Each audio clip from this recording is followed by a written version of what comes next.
Assalamualaikum warahmatullahi wabarakatuh. Saya Dewi Eka Saputri dengan NIM 2105134685 dari kelas 2A Pendidikan Fisika, Fakultas Keguruan dan Ilmu Pendidikan Universitas Riau. Video ini dibuat untuk memenuhi tugas ujian akhir semester mata kuliah Pendidikan Kewarganegaraan dengan dosen pengampu Bapak Nurdiansa MPD. Kontribusi atau sumbangan mata kuliah pendidikan Pancasila dalam mengembangkan kepribadian mahasiswa program studi pendidikan fisika yaitu, menurut saya, kontribusi mata kuliah pendidikan Pancasila sangat membantu untuk membentuk kepribadian mahasiswa di perguruan tinggi, khususnya program studi pendidikan fisika, karena di era globalisasi saat ini.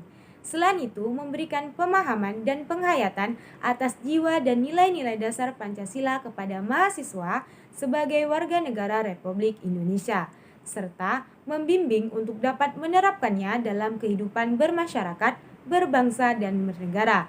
Lalu, juga dapat mempersiapkan mahasiswa agar mampu menganalisis dan mencari solusi atau pemecahan masalah terhadap berbagai masalah kehidupan bermasyarakat, berbangsa, dan bernegara melalui sistem pemikiran yang berlandaskan nilai-nilai Pancasila dan Undang-Undang NKRI tahun 1945, serta juga berperan dalam membentuk sikap mental mahasiswa program studi pendidikan fisika yang mengapresiasi nilai-nilai ketuhanan, kemanusiaan, kecintaan pada tanah air, dan kesatuan bangsa, serta memperkuat masyarakat madani yang demokratis, berkeadilan, dan bermartabat berlandaskan Pancasila untuk mampu berinteraksi dengan dinamika internal dan eksternal masyarakat bangsa Indonesia.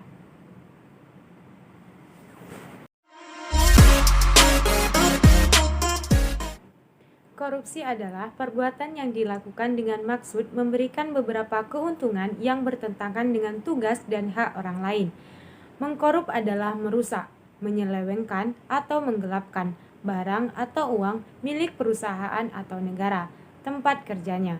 Korupsi adalah suatu gerakan jangka panjang yang harus melibatkan seluruh pemangku kepentingan yang terkait, yaitu pemerintah, swasta, dan masyarakat.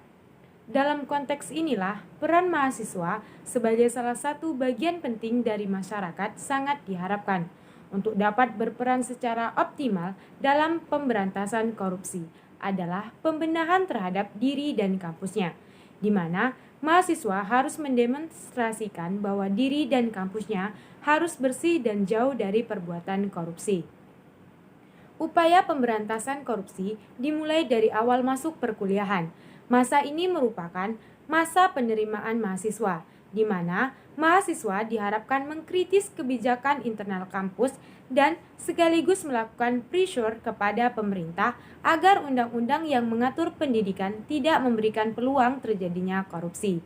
Selanjutnya, pada proses perkuliahan, pada masa ini perlu penekanan terhadap moralitas mahasiswa dalam berkompetisi untuk memperoleh nilai yang setinggi-tingginya, tanpa melalui cara-cara yang curang.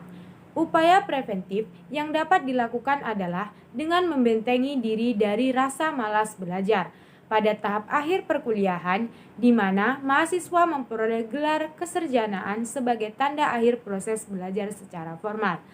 Mahasiswa harus memahami bahwa gelar kesarjanaan yang diemban memiliki konsekuensi berupa tanggung jawab moral, sehingga perlu dihindari upaya-upaya melalui jalan pintas. Dalam masyarakat, peran mahasiswa adalah sebagai kontrol sosial. Mahasiswa dapat melakukan peran preventif terhadap korupsi dengan membantu masyarakat dalam mewujudkan ketentuan dan peraturan yang adil dan berpihak pada rakyat banyak, sekaligus mengkritis peraturan yang tidak adil dan tidak berpihak pada masyarakat. Mahasiswa juga dapat melakukan peran edukatif dengan memberikan bimbingan dan penyuluhan kepada masyarakat baik pada saat melakukan kuliah kerja lapangan mengenai masalah korupsi dan mendorong masyarakat berani melaporkan adanya korupsi yang ditemuinya pada pihak yang berwenang. Selain itu, Mahasiswa juga dapat melakukan strategi investigatif dengan melakukan pendampingan kepada masyarakat dalam upaya penegakan hukum terhadap pelaku korupsi, serta melakukan tekanan kepada aparat penegak hukum untuk bertindak tegas terhadap pelaku tindak pidana korupsi.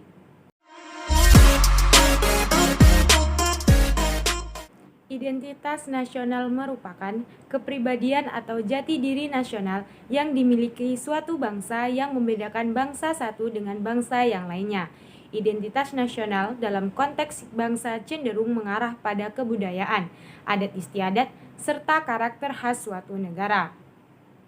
Identitas nasional sangat penting bagi bangsa Indonesia karena identitas nasional sebagai pemersatu bangsa, sebagai ciri khas yang membedakan bangsa Indonesia dengan bangsa lainnya, serta juga sebagai landasan bagi bangsa Indonesia untuk berkembang dengan potensi yang dimiliki. Salah satu identitas nasional bangsa Indonesia adalah bahasa Indonesia. Mengapa demikian? Alasan Indonesia sepakat menggunakan bahasa Indonesia sebagai identitas nasional ialah karena bahasa Indonesia merupakan suatu ciri yang dimiliki oleh Indonesia yang secara filosofis membedakan negara Indonesia dengan negara lainnya.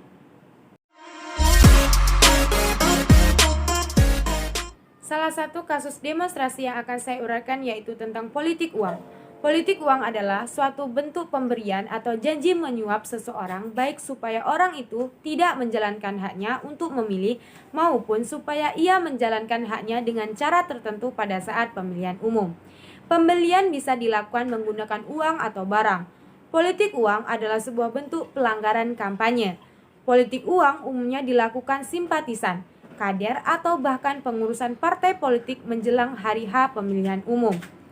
Praktik politik uang dilakukan dengan cara pemberian berbentuk uang atau sembako seperti beras, minyak, dan gula kepada masyarakat dengan tujuan untuk menarik simpati masyarakat agar mereka memberikan suaranya untuk partai yang bersangkutan. Politik uang sendiri merupakan hal yang kerap kita temui di setiap penyelenggaraan pemilu. Maraknya kasus politik uang sendiri menunjukkan bahwa negeri ini sedang dilanda krisis kepercayaan diri, terutama yang dialami oleh para kandidat. Politik uang juga tergolong ke dalam kasus pelanggaran. Hal ini tertuang jelas dalam pasal 73 ayat 3 Undang-Undang Nomor 3 Tahun 1999. Pandangan saya terkait kasus ini yaitu politik uang sangat menghambat dalam membangun sebuah proses demokrasi yang sehat karena dampaknya sangat merusak.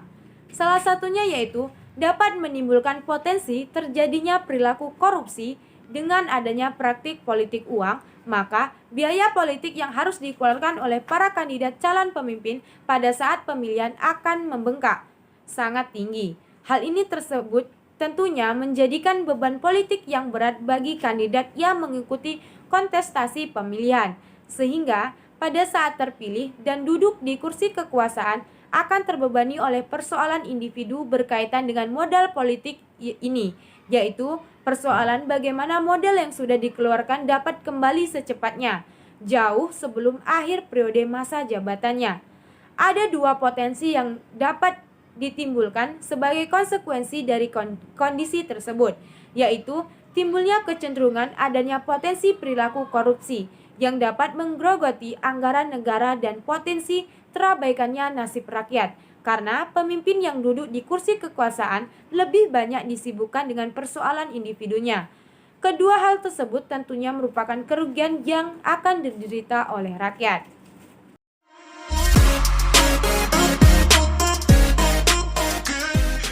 Keberagaman bangsa Indonesia merupakan anugerah istimewa yang harus kita syukuri dan kita jaga. Tidak dapat dipungkiri bahwa keberagaman suku, agama, ras, dan golongan pasti menimbulkan permasalahan dan potensi konflik. Kemungkinan konflik dalam keberagaman masyarakat Indonesia meliputi konflik etnis, konflik agama, konflik ras, dan konflik kelompok. Salah satu konfliknya yaitu 1. Konflik suku. Konflik suku adalah konflik antara suku yang satu dengan suku yang lain.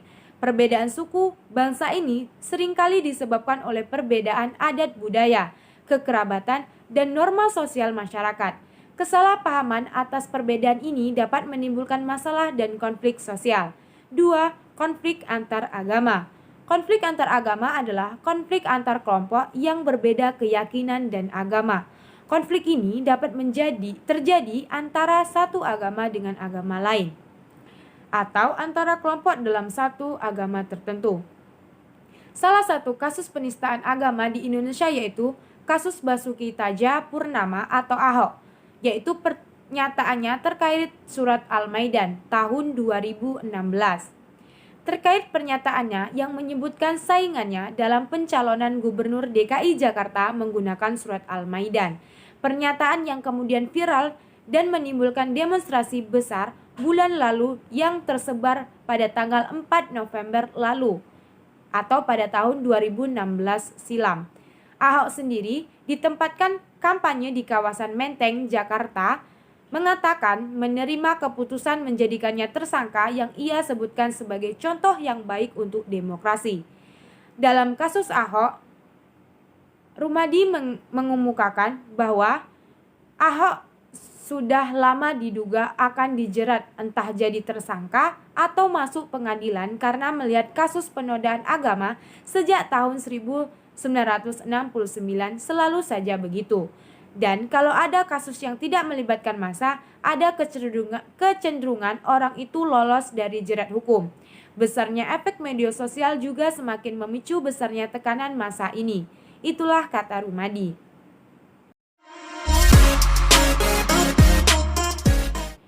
Upaya-upaya yang harus dilakukan untuk dalam rangka sosialisasi pengembangan wawasan Nusantara, salah satunya yaitu melakukan sosialisasi melalui pendidikan, karena dengan pendidikan bisa mengenalkan langsung wawasan Nusantara.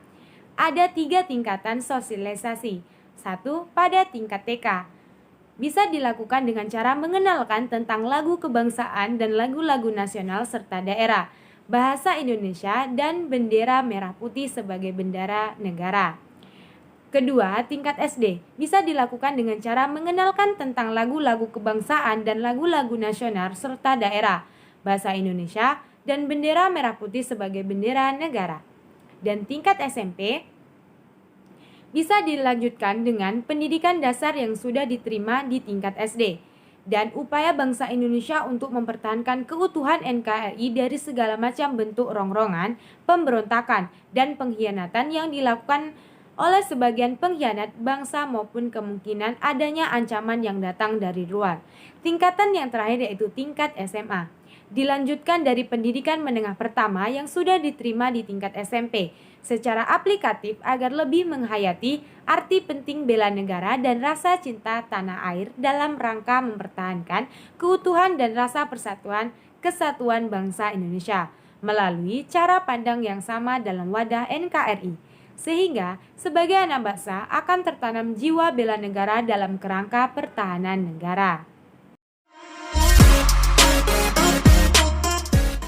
Konstitusi adalah instrumen yang sangat penting dan harus ada dalam suatu negara. Tanpa konstitusi, penguasaan dapat melakukan apa saja tanpa batas dalam melaksanakan kekuasaannya di negara tersebut. Ada beberapa tujuan konstitusi. Yang pertama, konstitusi bertujuan untuk memberikan pembatasan sekaligus pengawasan terhadap kekuasaan politik. Tujuan ini berfungsi untuk membatasi kekuasaan penguasaan sehingga tidak melakukan tindakan yang merugikan masyarakat banyak. Tujuan yang kedua, konstitusi bertujuan untuk melepaskan kontrol kekuasaan dari penguasaan sendiri. Bisa juga memberikan perlindungan terhadap hak asasi manusia atau HAM. Sehingga dengan adanya konstitusi, maka setiap penguasaan dan masyarakat wajib menghormati HAM dan berhak mendapatkan perlindungan dalam melakukan haknya. Tujuan yang ketiga, konstitusi bertujuan memberikan batasan-batasan ketetapan bagi para penguasa dalam menjalankan kekuasaannya. Selain memberikan batasan-batasan untuk penguasaannya dalam menjalankan kekuasaannya, hal ini juga bertujuan untuk memberikan pedoman bagi penyelenggaraan negara agar negara dapat berdiri kokoh. Sebagai hukum dasar tertulis atau konstitusi tertulis, Undang-Undang 1945 mengandung pengertian. 1. Bersifat mengikat. baik bagi penyelenggara negara, lembaga kemasyarakatan maupun seluruh warga negara. 2. Undang-Undang Dasar 1945 berisi norma-norma, kaidah-kaidah, aturan-aturan, atau ketentuan-ketentuan yang harus dilaksanakan dan ditaati oleh semua komponen negara. 3. Undang-Undang 1945 berfungsi sebagai hukum yang tertinggi sehingga menjadi sumber dan pedoman hukum bagi setiap peraturan perundangan yang ada di bawahnya. 4. Setiap tindakan dan kebijakan pemerintah sebagai penyelenggara negara harus sesuai berpedoman pada Undang-Undang 1945. Amandemen adalah perubahan resmi dokumen resmi atau catatan tertentu tanpa melakukan perubahan terhadap Undang-Undang Dasar. Bisa dikatakan sebagai melengkapi dan memperbaiki beberapa rincian dari undang-undang yang asli.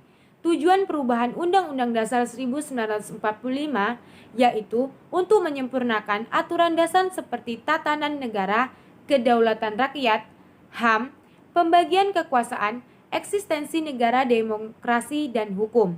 Perubahan tersebut sebagai respon tuntutan reformasi pada waktu itu.